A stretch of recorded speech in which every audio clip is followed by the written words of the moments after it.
नमस्कार दोस्तों, कैसे हैं आप सब। तो आज मैं लेकर आया हूँ कुछ बेसिक्स, ठीक है, जो कक्षा 8वीं से 9वीं में जाने वाले हैं, ठीक है, उन लोगों के लिए तो ये इम्पोर्टेंट है ही, साथ ही साथ कक्षा 10वीं वालों के लिए भी जो इम्पोर्टेंट है, ठीक है। क्योंकि कुछ बच्चे जो हैं वो पिछले कक्षाओं में इसको अच्छे से समझ नहीं पाए थे, उनके लिए मैं पूरा बेसिक चलाऊंगा, ठीक है। ये पार्ट 1 है, इसके बाद पार्ट 2, पार्ट 3 करके ऐसे जितने भी बेसिक हैं जो आपको जानना चाहिए, अभी तक जितना आप लोग पढ़ चुके हैं, ठीक है, लेकिन आप लोग को समझ नहीं आया, उनको मैं एक समराइज वे में, ठीक है, सारांश के रूप में, छोटे छोटे रूप में जो जो चीज जानने जरूरी है, ठीक है, उस रूप में यहाँ प्रस्तुत करूंगा। तो आज हम लोग कुछ कुछ टॉपिक है उसको पढ़ते हैं, ठीक है। तो आप लोगों का टाइम वेस्ट ना हो इसलिए मैंने पहले से लिख के रखा है, ठीक है। चलिए देखते हैं। तो पहला हम लोग देखते हैं संख्याएं। तो संख्या में बहुत लोगों को बहुत कंफ्यूजन होता है, ठीक है। प्राकृत संख्या क्या है, पूर्ण संख्या क्या है, पूर्णांक संख्या क्या है, ये सब चीज में, ठीक है। तो देखते हैं क्या चीज है। तो प्राकृत संख्याएं, इसको हम लोग नेचुरल नंबर भी बोलते हैं, ठीक है। तो प्राकृत संख्याएं किसको बोलेंगे? ऐसी संख्याएं जिसकी सहायता से हम चीजों को गिन सकते हैं, ठीक है, उसको हम लोग क्या बोलेंगे? प्राकृत संख्याएं। तो प्राकृत संख्या क्या है? किन संख्याओं की सहायता से हम लोग गिनते हैं? जो पॉजिटिव हो, पॉजिटिव मतलब धनात्मक हो, ठीक है। और 1 2 3 4 5 दशमलव में ना हो, दशमलव में हम लोग किसी चीज को गिन नहीं पाते हैं, ठीक है। तो 1 2 3 4 5 6 7 जो क्रम से चलते रहता है इनफाइनाइट तक, ठीक है, अनंत तक, उसको क्या बोलेंगे हम लोग? प्राकृत संख्या। तो यही है आपका प्राकृत संख्या। आप लोग सुनते आ रहे हो, अब ध्यान से एक बार और समझ लो, ठीक है। दूसरा है आपका पूर्ण संख्याएं, होल नंबर, जिसको बोलते हैं होल नंबर, ठीक है। प्राकृत संख्याओं को n से दर्शाया जाता है शॉर्ट में, ठीक है। पूर्ण संख्याओं को W से दर्शाया जाता है, कैपिटल W से। तो पूर्ण संख्याएं किसको बोलेंगे? ठीक है। तो जब प्राकृत संख्याओं में शून्य ऐड कर दिया जाए, शून्य भी जोड़ दिया जाता है सामने में, तो उसको क्या बोलेंगे हम लोग? पूर्ण संख्याएं, ठीक है। अभी तक ये पूर्ण नहीं थी, अब गिनने के लिए तो हम लोग गिन सकते हैं, लेकिन जहां कुछ नहीं होता है उसको क्या बोलेंगे? तो उसको, उसी के लिए हम लोग क्या लगाते हैं? शून्य का आविष्कार हुआ, ठीक है। तो पूर्ण संख्या क्या हुआ? 0 1 2 3 4 5, मतलब प्राकृत संख्याओं में शून्य लगा दिए सामने, तो क्या बन गया? पूर्ण संख्या, ठीक है। अब आते हैं पूर्णांक संख्याएं, इसको बोलते हैं इंटीजर, इंटीजर नंबर। इसको कैपिटल जेड से भी दर्शाता है, कभी कभी आई से भी दर्शाया जाता है, कैपिटल आई से, ठीक है। शॉर्ट फॉर्म, इसका इंग्लिश नेम का फर्स्ट लेटर याद रखा करो, ठीक है। आगे जैसे आप लोग मैथ चलोगे या गणित पढ़ोगे तो उसमें शॉर्ट फॉर्म को यूज किया जाता है अधिकतर। तो पूर्णांक संख्या क्या है? तो जब पूर्ण संख्या में हम लोग 0 ऐड किए ना, ठीक है, तो इस 0 के राइट साइड और लेफ्ट साइड दोनों तरफ जब संख्याएं आ जाएगी, मेरा मतलब ये है कि राइट साइड क्या होगा? धनात्मक संख्याएं, और लेफ्ट साइड क्या होगा? ऋणात्मक संख्याएं। मतलब कि पूर्ण संख्या में अगर ऋणात्मक संख्याएं भी आ जाएंगी, शामिल कर लिया जाए, ठीक है, तो उसको क्या बोलेंगे हम लोग? पूर्णांक संख्याएं।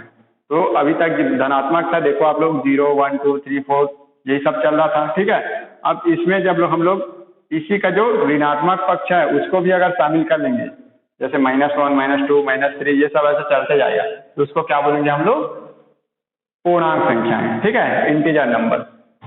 फिर आते हैं हम लोग परिमेय संख्याएं, रेशनल नंबर बोलते हैं जिसको, आप लोग पढ़ते आ रहे हो, आप लोग यही पढ़े हो आप लोग की, जिसको P/Q के रूप में लिख सकते हैं, उसको क्या बोलेंगे हम लोग? परिमेय संख्याएं। जहां P और Q क्या है? P/Q के रूप में लिख सकते हैं, और Q शून्य के बराबर नहीं होना चाहिए, भी था, शून्य हो जाएगा तो ये परिमेय संख्याएं नहीं कहलाएगी, ठीक है। और P और Q क्या है? एक पूर्णांक संख्या। P और Q पूर्णांक संख्या। पूर्णांक संख्या मतलब कि P के जगह में -1 0 से लेकर के -1 -2 1 2 3 कुछ भी आ सकता है, और Q की जगह में 0 को छोड़ करके -1 -2 -3 या +1 +2 +3 कुछ भी आ सकता है, ठीक है। तब उसको हम लोग क्या बोलेंगे? परिमेय संख्याएं। तो यहीं तक आप लोग संख्याओं के बारे में पढ़े हो।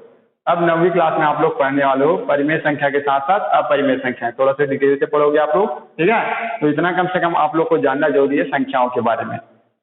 तो जैसे कि 0 है, 1 है, 2 है, अब ये 0.5 कैसे P/Q के रूप में आएगा? तो अगर इसका दशमलव हटा देंगे हम लोग, 0.5 दशमलव हटाएंगे तो 5/10 आया, तो 5 एकम 5 और 5 दूनी 10, तो ये क्या हो गया हमारा? परिमेय संख्या, ठीक है। तो इस तरह से हम लोग परिमेय संख्याओं को लिख सकते हैं P/Q के रूप में, ठीक है। 1.515 से रिपीट होते जाएगा, ये भी एक प्रकार से परिमेय संख्या है। कैसे होगा परिमेय संख्या, ये हम लोग अभी 9वीं क्लास में पढ़ेंगे, ठीक है। फिलहाल आप लोग इतना जान ले रहा हो कि परिमेय संख्या होता क्या है, जिसको P/Q के रूप में लिखा जा सकता है और Q जो है 0 के बराबर नहीं होना चाहिए, ठीक है। और P और Q क्या होना चाहिए, पूर्णांक संख्या Z या I, ये होना चाहिए, ठीक है। तो ये संख्याएं समझ आ गई होगी। अब देखते हैं बीजीय व्यंजक, ये भी आप लोग 6वीं से पढ़ते हुए आ रहे हो, ठीक है। एक्स वाई जेड के बारे में, एक्स वाई जेड से कैसे समीकरण को बनाना है, कैसे समीकरण को जोड़ना है, ये सब चीज पढ़ते आ रहे हो ना, तो उसी के बारे में देखते हैं, ठीक है। तो पहले तो बीजीय व्यंजक होता क्या है उसको जान लेते हैं। तो ऐसे व्यंजक, व्यंजक मतलब कि संख्याओं को या चर या अचर को जोड़ करके या घटा करके लिखा जाता है, ठीक है। अब यहाँ मैं एक चीज बोला, चर या अचर, इसको भी जान लो तब ये समझ आ गया परिभाषा।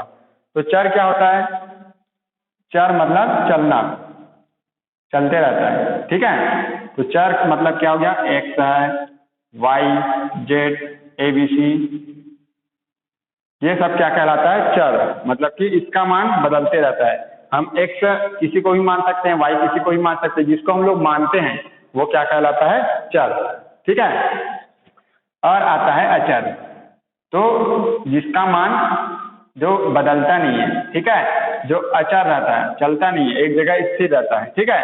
तो स्थिर क्या है, कौन सी संख्याएं जो है, जितने भी संख्याएं वो क्या है, अचर राशि है। तो 0, 1, 2, 3, 4, 5, 6 ये सब क्या है, अचर राशि, ठीक है। तो चर और अचर आप लोग को समझ आ गया होगा, आप लोग पढ़ते आ रहे हो, ठीक है।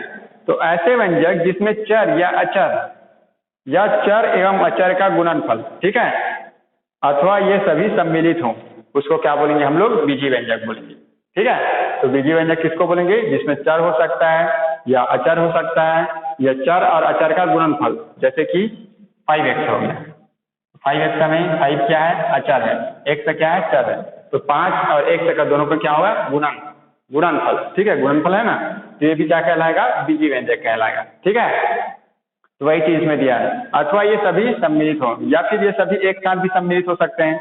जैसे कि यहाँ मैं उदाहरण लिखा हूँ, जैसे कि x क्या हो गया आपका, अचर, सॉरी चर, x धन y भी क्या है, अचर है, सॉरी चर है, x धन 2 ये क्या है हमारा, चर और अचर दोनों का सम्मिलित रूप है, ठीक है। अब यहाँ देखिए आप लोग 2x + 3, यहाँ देखिए अब ये 3 क्या है, अचर है, x क्या है, चर है, और 2 क्या है, अचर है, ठीक है। तो यहाँ चर और अचर का गुना है, धन अचर भी है, ठीक है। तो ये सभी चीज सम्मिलित रूप से क्या कहलाता है, बीजीय व्यंजक कहलाता है।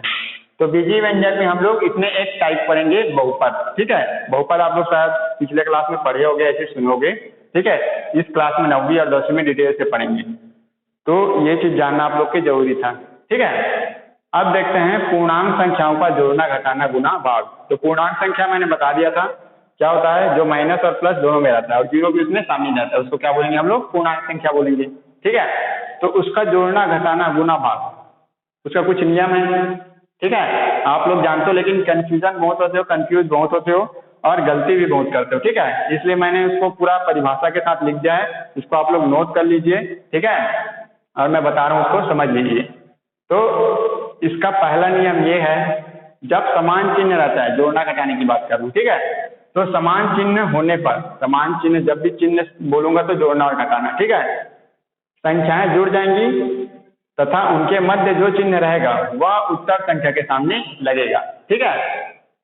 मतलब कि अगर दो संख्याओं को हम, दो संख्याएं हैं, ठीक है, जैसे कि उदाहरण से समझते हैं, ये 5 और 3 हो गया, इनके जो सामने जो चिन्ह है वो क्या है, समान है, समान चिन्ह बोला है ना।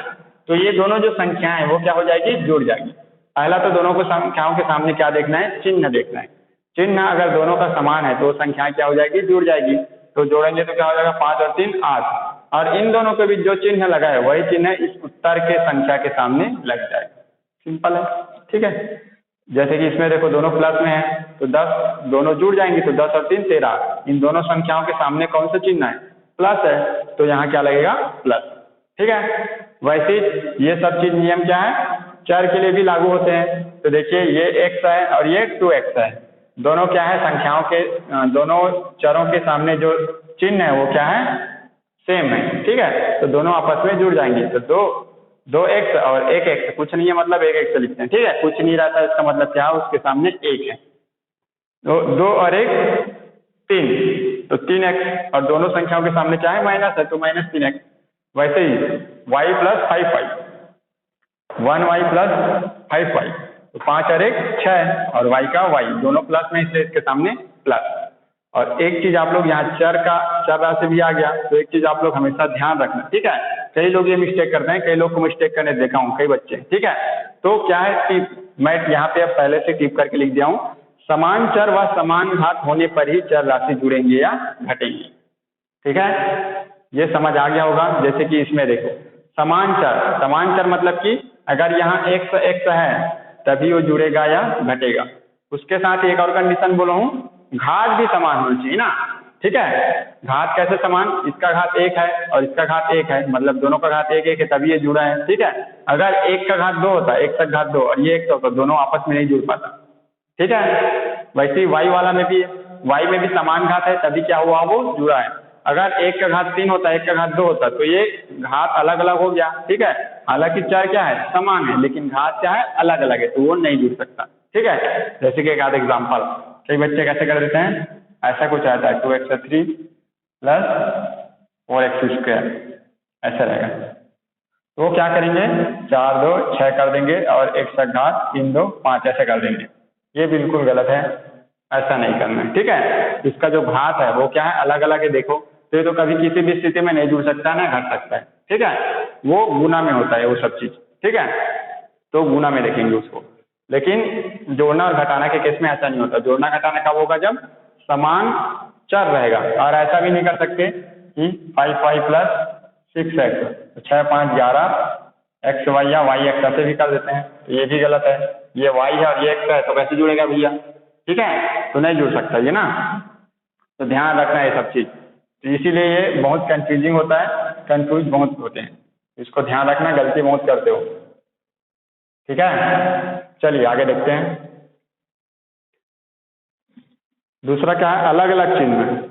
अब समान चिन्ह की बात हो गई, ठीक है। जब अलग अलग चिन्ह रहेगा, अलग अलग चिन्ह मतलब प्लस या माइनस होने पर संख्याएं क्या हो जाएंगी, घट जाएंगी, ठीक है। अलग अलग चिन्ह होगा तो क्या हो जाएगा, संख्याएं घट जाएंगी, तथा उनमें से बड़ी संख्या के सामने जो चिन्ह होगा वही चिन्ह उत्तर के सामने लगेगा।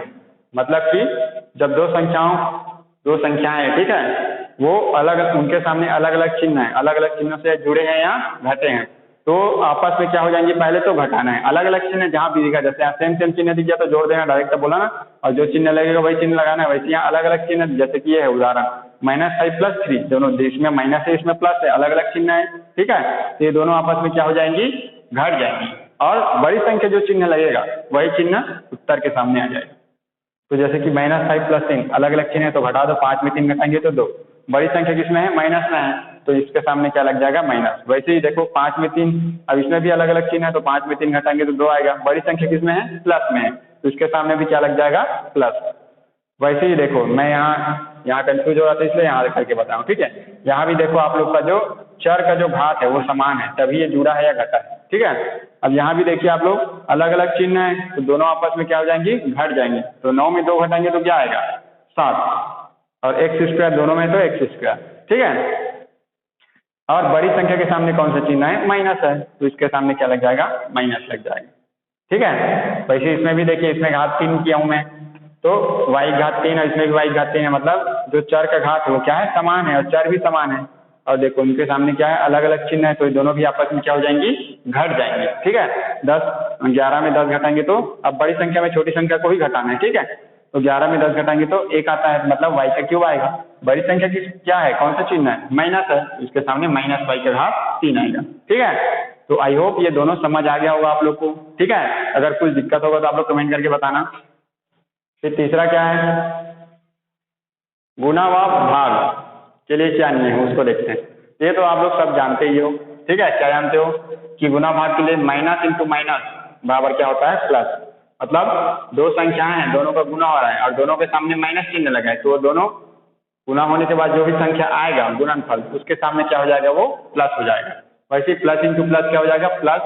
माइनस इंटू प्लस होगा वो क्या हो जाएगा, माइनस। और प्लस इंटू माइनस हो जाएगा वो क्या हो जाएगा, माइनस। ये गुना के लिए है, ठीक है। और सेम टू सेम भाग के लिए भी वही होता है, भाग में भी वही होता है, माइनस भागित माइनस बराबर प्लस होता है, प्लस भागित प्लस बराबर प्लस, माइनस भागित प्लस बराबर माइनस, और प्लस भागित माइनस बराबर माइनस होता है, ठीक है। तो यहाँ मैं एग्जाम्पल भी लिख के दिखा दिया हूँ, जैसे कि ये माइनस इंटू माइनस वाला है, ये देखो -5 इंटू -6, माइनस इंटू माइनस यहाँ प्लस हो जाएगा, और 5 छके 30 वही है। वैसे ही माइनस इंटू प्लस बराबर माइनस होता है, देखो माइनस इंटू प्लस बराबर माइनस, और दोनों का गुना करने पर 2 तिया 6, तो ये चिन्ह वाला है। वैसे ही 7 दूनी 14, और माइनस है तो माइनस इंटू प्लस माइनस। भाग में भी वही है, ये माइनस और माइनस क्या हो जाता है प्लस, और 2 पंचे 10, वैसे ये प्लस और माइनस है तो माइनस भागित प्लस बराबर माइनस, ठीक है। और 3 पंचे 15, वैसे 8 भागित -2, तो 2 चौक 8, और माइनस है तो माइनस। तो ये हो गया आप लोग का गुना और भाग का नियम। तो ये सिंपल है, ठीक है, ज़्यादा कठिन नहीं है। तो ये भी कई लोग कंफ्यूज हो जाते हैं, गलत कर देते हैं, ठीक है। अब घातांक के नियम, घातांक के नियम लोग छठी से पढ़ते आ रहे, छठी 7वीं 8वीं, ठीक है, 9वीं में भी पढ़ने वाले हो आप लोग। तो ध्यान से देखो, इसको समझ लो, ये आप लोग को सूत्र तो याद करना ही करना है, ठीक है। अगर भूल गए होगे तो, और कुछ कंफ्यूजन होगा तो देख लेते हैं, ठीक है। घातांक का पहला नियम क्या कहता है, अगर पहले तो ये समझ लो कि जो नीचे में जो रहता है उसको क्या बोलते हैं, आधार, ठीक है, और ऊपर में जो रहता है उसको क्या बोलते हैं, घात, पावर, ठीक है। तो अगर आधार समान है, ठीक है, ये आधार समान है, ए है दोनों में, कभी कभी कई जगह एक सभी लिख देते हैं, एक घात m, एक घात n करके, ठीक है, तो उससे कोई फर्क नहीं पड़ता, आधार समान है अगर, ठीक है, और घात क्या है, दोनों आपस में गुना है, ठीक है, तो उसके जो घात हैं वो क्या हो जाएंगे, जुड़ जाएंगे। ऐसे देखो, यहाँ a है, यहाँ a है, मतलब आधार समान है, ठीक है, और घात क्या है, सॉरी, दोनों आपस में क्या है, गुना है, ठीक है, तो दोनों क्या हो जाएंगे, घात जुड़ जाएंगे, तो m प्लस n हो गया। वैसे इसमें देखो, अगर आधार समान है और दोनों आपस में क्या है, भाग है, ठीक है, तो उसका जो घात है वो क्या हो जाता है, माइनस हो जाता है, ठीक है। तीसरा क्या है, कोई भी संख्या है, ठीक है, उसका घात कुछ है, m है मान लो कि, और पूरे का घात n और है, मतलब कि कोष्टक के ऊपर में और घात है, अंदर में तो घात है ही, और कोष्टक के बाहर भी घात है, तो क्या हो जाता है, वो जो दोनों घात है, कोष्टक के अंदर वाला घात और बाहर वाला घात, दोनों आपस में गुना हो जाएगा, तो a के घात m और पूरे का घात n है, तो क्या हो जाएगा, वो a के घात m गुणित n। वैसे चौथा नियम क्या है, कोई भी जो संख्या है उसका घात है, ठीक है, अगर उसको हम लोग उलट देंगे, उलट करके लिखें, तो उसका जो घात है वो क्या हो जाएगा, माइनस हो जाएगा। जैसे कि नीचे लिखा हूँ, उदाहरण में बताता हूँ, ठीक है, a के घात m है, ठीक है, कोई संख्या, तो उसको मैं क्या लिख सकता हूँ, उलट के अगर लिखूंगा तो 1/a के घात -m, अगर उलट के मेरे को लिखना है तो माइनस हो जाएगा उसका घात, ठीक है। वैसे ही a का घात -m है, अगर यहाँ पे माइनस है तो उसको उलट दूंगा तो उसका चिन्ह क्या हो जाएगा, प्लस हो जाएगा, मतलब कि चिन्ह हो जाएगा चेंज, माइनस है तो प्लस हो जाएगा, नीचे जाके उसका घात, और प्लस है तो माइनस हो जाएगा उसका घात, ठीक है। यहाँ एग्जाम्पल जैसे कि दिया है, तो गुना वाला एग्जाम्पल ये है, 1/5 गुणित 1/6, मतलब आधार समान है, देखो 1 से 1 है तो उसका घात क्या हो जाएगा, जुड़ जाएगा, तो 1/5 × 6, तो 1/घात क्या हो जाएगा, 11। वैसे 1/9 भागित 1/3, आधार समान है, दोनों भाग है तो घट जाएगा घात, जिस नियम के हिसाब से, तो 1/9 - 3 बराबर 1/6, 1/3 पूरे का घात 2, ये वाला जो बता रहा था ना अभी, किसी संख्या का घात है और पूरे घात, फिर डबल घात है, मतलब घात के ऊपर अगर घात है तो उसका जो घात है, दोनों घात वो क्या हो जाएंगे, गुना हो जाएंगे, और इसके ऊपर अगर घात रहता है तो वो भी इसके साथ क्या हो जाता है, गुना, मतलब घात के ऊपर घात जब भी रहेगा तो उसके जो घात है वो क्या हो जाएंगे, गुना हो जाएंगे, ठीक है, ये 3 दूनी 6 हो गया। अब ये वाला जो चिन्ह चेंज होने वाला, कोई भी संख्या का घात है, अगर उसको हम लोग उलट के लिखेंगे, मतलब कि अगर सीधा सिंपल है उसको 1/, के रूप में लिखेंगे, भिन्न के रूप में लिखेंगे, तो क्या हो जाएगा, उसका जो घात है वो क्या हो जाएगा, माइनस हो जाएगा, तो y का घात 9 है तो ये क्या हो जाएगा, 1/y का घात -9, और y का घात -5 है तो क्या हो जाएगा, 1/y का घात 5, जो कि यहाँ -5 था तो ये +5 हो गया, ये +9 था, ये क्या हो गया, -9 हो गया, ठीक है। तो इस तरह से आप लोग को ये जो चीजें हैं वो आप लोग को जानना जरूरी है, ठीक है। अल्टीमेटली यही चीज ही आप लोग को सीखना है, ठीक है, इतना सा प्रश्नावली पढ़ते हो ना, इतना सब चीज पढ़ते हो, तो उसका उद्देश्य क्या है, यही सब चीज को सीखना है और इन चीजों को व्यवहारिक रूप से उपयोग करने आना चाहिए, ठीक है। तो अगले पार्ट में मैं और कुछ जो बेसिक हैं वो बताऊंगा, ठीक है। तो इसको आप लोग अच्छे से नोट कर लीजिए, स्क्रीनशॉट ले लीजिए और इसको याद करना है, अच्छे से पढ़ना है, समझना है, ठीक है। Thank you.